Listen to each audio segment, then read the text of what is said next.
Meus irmãos queridos, graça e paz, quero convidar vocês a abrirem a Escritura Sagrada em Lucas, no capítulo 24. Lucas 24, nós vamos fazer a leitura a partir do versículo 13 até o versículo 35, e os irmãos não fiquem com medo do tamanho do texto, pois eu prometo ser breve. Não sei se o Espírito Santo promete também. Lucas 24, do 13 ao 35, diz assim: Naquele mesmo dia, 2 deles estavam de caminho para uma aldeia chamada Emaús, distante de Jerusalém, 60 estádios, 11 quilômetros, e iam conversando a respeito de todas as coisas sucedidas. Aconteceu que, enquanto conversavam e discutiam, o próprio Jesus se aproximou e ia com eles. Os seus olhos, porém, estavam como que impedidos de o reconhecer. Então, lhes perguntou Jesus: Que é isso que vos preocupa? E de que ides tratando à medida que caminhais? E eles pararam entristecidos. Um, porém, chamado Cleófas, respondeu, dizendo: És o único, porventura, que, tendo estado em Jerusalém, ignoras as ocorrências destes últimos dias? Ele lhes perguntou: Quais? E explicaram o que aconteceu a Jesus, o Nazareno, que era varão profeta, poderoso em obras e palavras, diante de Deus e de todo o povo. E como os principais sacerdotes e as autoridades o entregaram para ser condenado à morte e o crucificaram. Ora, nós esperávamos que fosse ele quem havia de redimir a Israel, mas depois de tudo isso, é já este o 3º dia desde que tais coisas sucederam. É verdade também que algumas mulheres das que conosco estavam nos surpreenderam, tendo ido de madrugada ao túmulo, e não achando o corpo de Jesus, voltaram dizendo terem tido uma visão de anjos, os quais afirmaram que ele vive. De fato, alguns dos nossos foram ao sepulcro e verificaram a exatidão do que disseram as mulheres, mas não o viram. Então lhes disse Jesus: Ó nécios e tardos de coração, para crer tudo o que os profetas disseram. Porventura não convinha que o Cristo padecesse e entrasse na sua glória? E começando por Moisés, discorrendo por todos os profetas, expunha-lhes o que a seu respeito constava em todas as Escrituras. Quando se aproximavam da aldeia para onde iam, fez ele menção de passar adiante. Mas eles o constrangeram, dizendo: Fica conosco, porque é tarde e o dia já declina. E entrou para ficar com eles. E aconteceu que, quando estavam à mesa, tomando ele o pão, abençoou e, tendo-o partido, lhes deu. Então se lhes abriram os olhos e o reconheceram. Mas ele desapareceu da presença deles. E disseram um ao outro: Porventura não nos ardia o coração quando ele pelo caminho nos falava, quando nos expunha as Escrituras? E na mesma hora, levantando-se, voltaram para Jerusalém, onde acharam reunidos os 11 e outros com eles, os quais diziam: O Senhor ressuscitou e já apareceu a Simão. Então os 2 contaram o que lhes acontecera no caminho e como fora por eles reconhecido no partir do pão. Amém. Que Deus aplique nos nossos corações a sua preciosa palavra. O texto sugerido por nossa Bíblia é os discípulos no caminho de Emaús. Mas se fôssemos contextualizá-lo, poderíamos pensar da seguinte forma: o caminho da desistência. Quantas vezes nós não já pensamos em desistir porque nos frustramos com o Senhor? Eu lembro-me de um episódio ocorrido quando eu ainda era criança, não faz muito tempo, em que nós tínhamos uma vizinha e essa vizinha ela se converteu. E ela começou a frequentar uma igreja, ela não perdia nenhuma das programações dessa igreja. Se tivesse culto matutino, ela estava lá. Escola dominical, ela estava lá. Ensaio do coral, ela estava lá. Ensaio do grupo de louvor, ela estava lá. Programações especiais, ela estava lá. Culto noturno, ela estava lá. Em todas as programações. Era uma mulher que realmente frequentava a igreja com muita fidelidade. Mas alguns meses passaram e minha mãe ela se encontrou com essa mulher e perguntou: e aí, fulana, tudo bem? Como é que está a vida e como é que está a igreja? Ela disse: eu saí. Você saiu? Saí da igreja, não valeu a pena. Eu pensei que indo para a igreja o meu marido ia largar a bebida. E até hoje, aliás, hoje ele está bebendo muito mais. Ou seja, ela, em outras palavras, disse: eu me frustrei com o Senhor. Eu pensava que era uma coisa, mas foi outra completamente diferente. E às vezes, irmãos, nós também, em muitos momentos, nos frustramos. Por quê? Porque nós não entendemos que o grande projeto de Deus é tão somente a sua glória e a salvação do homem. Não é para que eu seja mais feliz, pode até ser que eu seja mais feliz, mas é para a glória dele e a nossa salvação. E assim ocorreu com esses discípulos. Agora, antes de adentrar no texto, eu quero ler o último versículo da sessão anterior, que é justamente o versículo 12, que diz: Pedro, porém, levantando-se, correu ao sepulcro e, abaixando-se, nada mais viu senão os lençóis de linho, e retirou-se para casa maravilhado do que havia acontecido. Pedro foi conferir o que as mulheres tinham contado, o que aconteceu com aquelas mulheres. Mas nem isso fez com que 2 deles ficassem felizes e continuassem ali em Jerusalém. A Bíblia vai nos dizer, a partir do versículo 13, o seguinte: naquele mesmo dia em que ocorreu aquilo que as mulheres contaram, naquele mesmo dia em que Pedro foi pessoalmente conferir o que aquelas mulheres estavam dizendo. Aliás, o versículo 11 diz: tais palavras, ou seja, as palavras daquelas mulheres, tais palavras pareciam como que delírio. Eles chegaram a dizer: essas loucas estão delirando, como é que pode isso acontecer? Mas ele diz: naquele mesmo dia, 2 deles estavam de caminho para uma aldeia chamada Emaús, distante de Jerusalém, cerca de 11 quilômetros, e iam conversando a respeito de todas as coisas que tinham acontecido naqueles dias justamente com Cristo. E o versículo 15, ele continua e diz: aconteceu que enquanto conversavam e discutiam, o próprio Jesus se aproximou deles. Meus irmãos, pensemos sobre isso.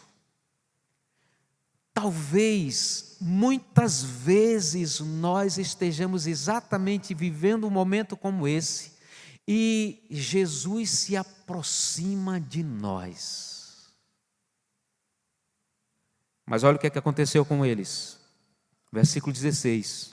Os seus olhos, porém, estavam como que impedidos de o reconhecer. Os seus olhos estavam carregados de tristezas. As lágrimas do desespero daqueles homens impediu que eles pudessem ver o Salvador. A tristeza era tão profunda que eles não conseguiam ver quem estava caminhando do lado deles. E às vezes, irmãos, é isso que nos ocorre. Quantas vezes nós somos tomados por tristezas, desesperos, decepções, traumas, e deixamos de enxergar que Jesus, que nos prometeu estar conosco todos os dias até a consumação dos séculos, está caminhando conosco no caminho da dor, no caminho da tristeza, no caminho da angústia, no caminho da decepção. Ele está conosco todos os dias. E ainda que venhamos passar pelo vale da sombra da morte, não precisamos ter medo nenhum, porque Ele está conosco. Precisamos enxugar as nossas lágrimas para enxergarmos o Salvador que caminha ao nosso lado. Então, versículo 17 diz: lhes perguntou Jesus: o que é isso que vocês estão tão preocupados? E acerca de qual assunto vocês discutem enquanto caminham? A isso eles responderam: antes, porém, ficaram profundamente tristes. Não sabe aquele momento em que a gente está vivendo uma tristeza tão grande que chega alguém e diz assim: por que é que você está triste? A gente não quer ouvir ninguém, a gente não quer a presença de ninguém, a gente não quer falar sobre esse assunto, a gente quer apenas chorar e chorar e lamentar e chorar, e às vezes a gente até é grosso com quem nos pergunta alguma coisa. Foi o que aconteceu com eles.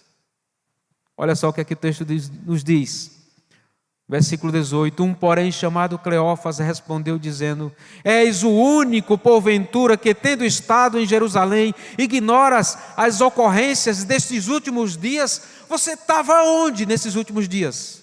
Você estava ocupado com o que nesses últimos dias? Você não tem acompanhado a nossa tristeza? Você não tem acompanhado a nossa dor? Você não tem visto o quanto nós estamos tristes e sofrendo com tudo isso? Onde você está? És o único, porventura, que não acompanhou aquilo que ocorreu estes últimos dias em Jerusalém? E Jesus ainda pergunta para eles: quais? O que houve então? Fale-me. E explicaram o que aconteceu a Jesus, o Nazareno, como ele era conhecido. Agora, olha só, irmãos, as características desse Jesus, o Nazareno, apresentadas por estes homens. O que aconteceu com Jesus, o Nazareno, que era varão profeta, poderoso em obras e palavras, diante de Deus e de todo o povo. Ele não era um homem qualquer. Ele era poderoso. Ele fazia milagres. Ele tinha um discurso com muito poder. Ele ressuscitou a mortos. Ele curou coxos de nascença. Ele abriu os olhos de cegos que nunca antes haviam enxergado. Ele era um profeta poderoso. Eles só faltaram dizer que ele era o Messias, o Salvador do mundo, o enviado de Deus, o Rei das nações, o Deus Todo-Poderoso, aquele que quem o vê, vê exatamente o Pai, o Messias enviado de Deus.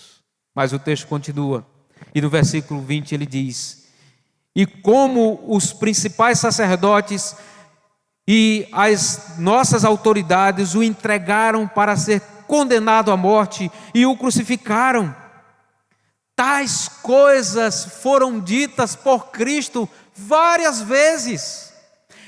É necessário que o Filho do Homem seja entregue nas mãos dos homens para ser preso, castigado, crucificado, morto, mas que ao terceiro dia ressuscite. Se faz necessário. E Pedro, de forma muito mais especial e intensa, se aproximou de Jesus numa ocasião e disse assim: Senhor, de forma nenhuma nós vamos admitir que isso aconteça contigo. Para com esse discurso, levanta essa cabeça, homem. Se necessário for, eu vou morrer no teu lugar, eu me entrego para morrer no teu lugar, mas jamais eu permitirei que isso aconteça com o Senhor. Eles sabiam, eles foram informados que tudo isso iria acontecer. No versículo 21 é registrado a frustração destes homens. Estes homens estavam frustrados, pois o versículo diz: ora, nós esperávamos que fosse Ele quem havia de redimir a Israel, mas depois de tudo isso, é já este o terceiro dia desde que estas coisas aconteceram. Que frustração! Nós estávamos esperando que ele fosse o novo Davi, um homem poderoso, um rei glorioso, que ia acabar com os exércitos inimigos, ia tomar o poder do povo de Deus, do povo de Israel.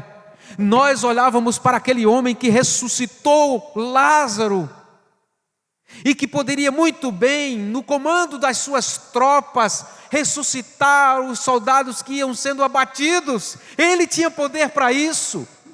Nós esperávamos que apenas com o poder de uma só palavra sua, Ele nos faria vencedores de batalhas e batalhas, de guerras e guerras. Nós esperávamos que Ele fosse exatamente assim.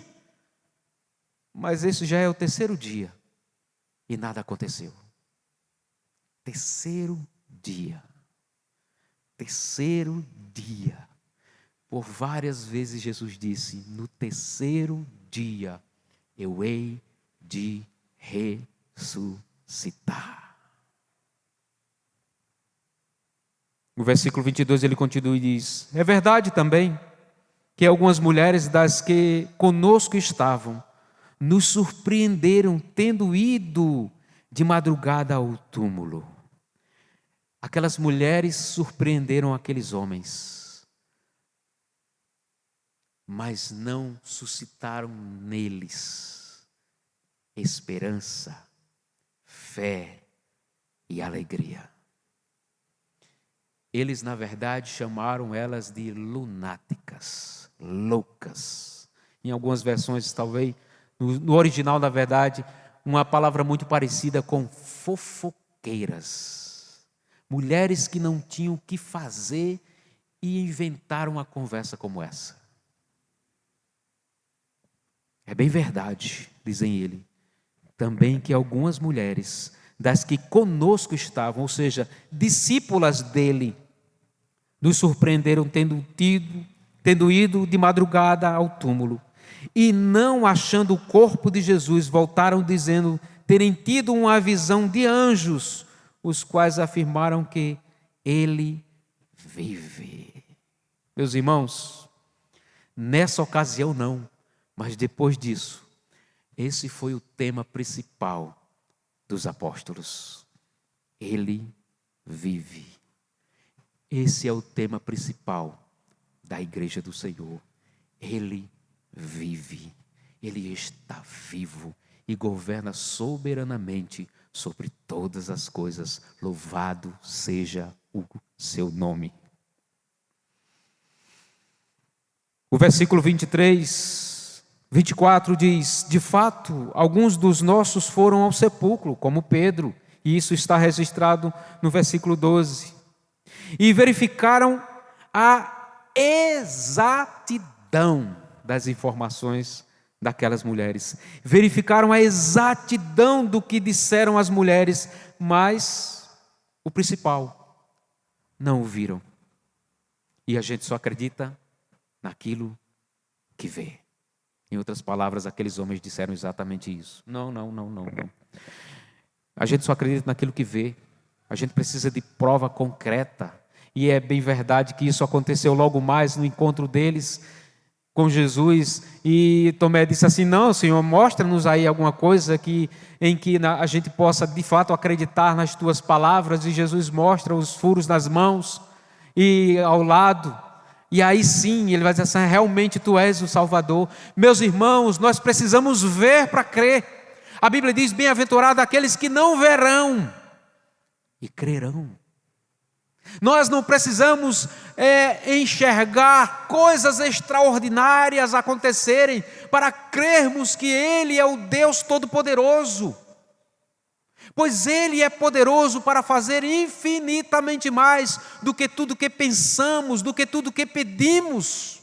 Ele é o Deus Todo-Poderoso, o grande Rei, o exaltado Filho de Deus, o Messias, o Salvador do mundo. Ele é o Deus Todo-Poderoso que pode todas as coisas. O Senhor é o Deus Todo-Poderoso. Mas o texto continua. E no versículo 25 diz o seguinte: então lhes disse Jesus: ó nécios e tardos de coração para crer tudo o que os profetas disseram, como vocês são nécios. É uma palavrinha mais popular? Como vocês são tolos. Quer uma palavra mais popular ainda? Vocês são loucos. Como vocês são tardios, lentos para entenderem aquilo que os profetas disseram. Desde a terra infância que vocês são ensinados acerca de todas essas coisas e vocês ainda não entenderam. 3 anos, em outras palavras, Jesus está dizendo, 3 anos eu passei com vocês, explicando todas essas coisas, e vocês ainda não entenderam. Ó nécios, tardos de coração para crer tudo o que os profetas disseram. E o que foi que os profetas disseram?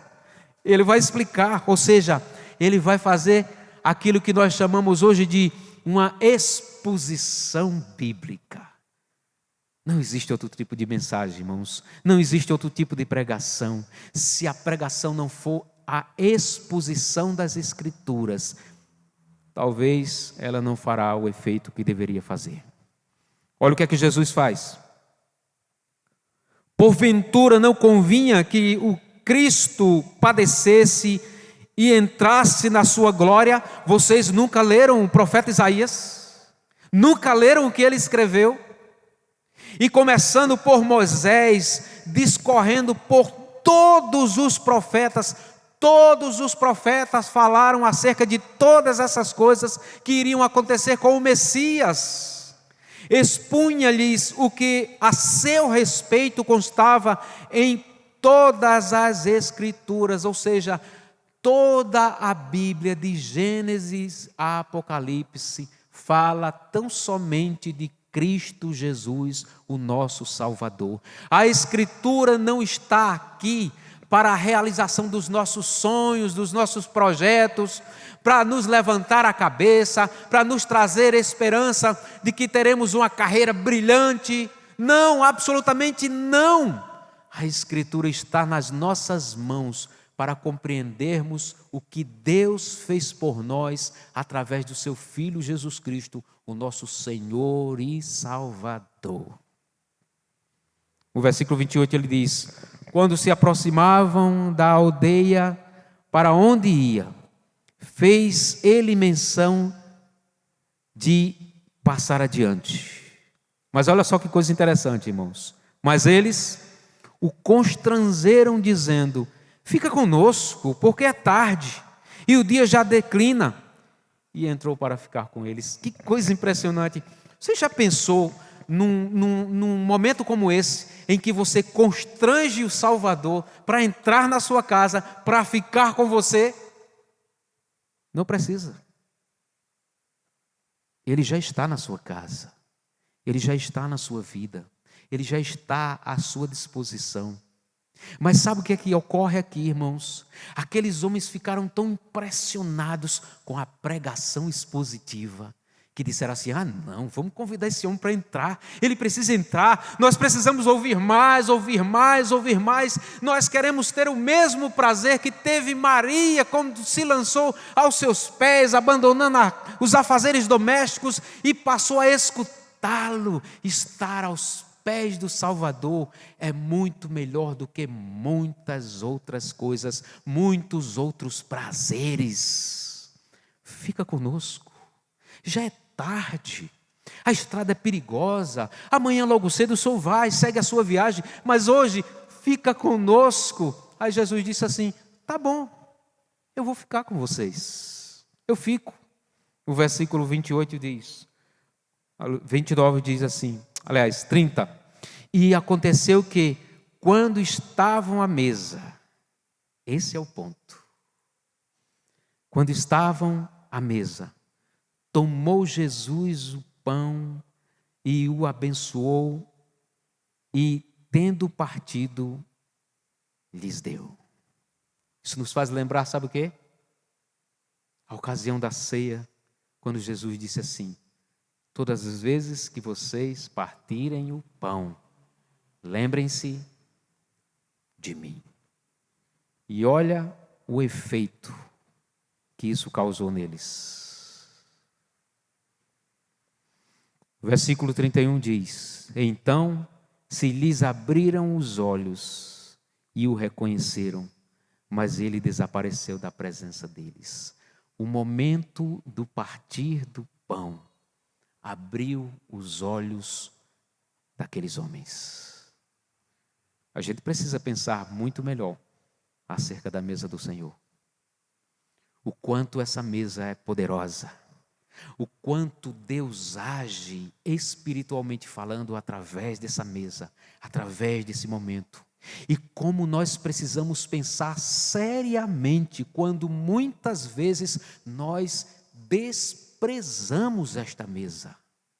Qualquer coisa não pode nos tirar desta mesa, deste momento, pois este momento nos abre os olhos do coração. E olha o que é que ocorre. No versículo 32, ele diz: e disseram um ao outro: porventura não nos ardia o coração quando ele pelo caminho nos falava, quando nos expunha a Escritura Sagrada? A pergunta é essa: o que lhe faz arder o coração? O que lhe faz arder o coração? Uma partida de futebol? O que lhe faz arder o coração? Uma tarde de lazer? O que lhe faz arder o coração? Ler as palavras do salmista quando diz: alegrei-me quando me disseram, vamos à casa do Senhor. O que lhe faz arder o coração? Estar aos pés do Mestre para ouvir a sua palavra? O que lhe faz arder o coração? Nós precisamos pensar sobre isso. O versículo 33 ele diz: e na mesma hora, levantando-se, voltaram para Jerusalém, onde acharam reunidos os 11 e outros com eles. Preste atenção, irmãos. Aquilo que nos faz arder o coração, o Evangelho, a pregação da palavra do Senhor, Cristo em nossas vidas, Cristo presente conosco, nos faz levantar. Não importa os perigos da estrada, pois eles anteriormente disseram a Cristo: não prossiga na sua viagem, já está tarde, a estrada é perigosa, fica conosco. A Bíblia está nos dizendo que aqueles homens diante da mesa, com fome, que andaram cerca de 11 quilômetros, muito provavelmente cansados dessa viagem, se levantaram imediatamente, ignorando a fome, o cansaço, etc. e tal, e voltaram imediatamente para Jerusalém, pois muito provavelmente eles lembraram das ordens do Senhor, quando disse: eu serei entregue aos homens, eu serei preso, castigado, crucificado, sepultado, mas ao terceiro dia ressuscitarei. Naquele momento eles lembraram das palavras das mulheres que disseram: ele está vivo. Os anjos nos disseram, nós conferimos, o sepulcro está vazio, ele está vivo. Agora eles retomam o ânimo, enxugam as lágrimas dos olhos e retornam imediatamente para Jerusalém, retornam para a sua vida, retornam para aquilo que lhes traz alegria. Eles trazem à memória aquilo que traz esperança, aquilo que traz alegria ao coração, aquilo que traz certeza. No versículo 33 ele diz: e na mesma hora, levantando-se, voltaram para Jerusalém, onde acharam reunidos os 11 e outros com eles, e os quais, os 11 e aqueles outros que estavam com eles, o Senhor ressuscitou, os quais diziam: o Senhor ressuscitou, e já apareceu para Pedro. Neste momento ele diz assim: olha gente, isso é verdade, nós podemos provar, porque o versículo 35 diz: então os dois contaram o que lhes acontecera no caminho e como fora por eles reconhecido. Em que momento? No partir do pão. É ele mesmo, estivemos com ele, ou ele esteve conosco. Ele está vivo, louvado seja o seu nome, ele vive, e essa é a notícia que deve nos trazer alegria ao coração. A ressurreição do Filho de Deus, a ressurreição do próprio Deus, a ressurreição do Deus Todo-Poderoso, a ressurreição do glorioso Senhor das nossas vidas, o único e principal motivo da nossa existência. Jesus Cristo está vivo, louvado seja o seu nome. Vamos orar.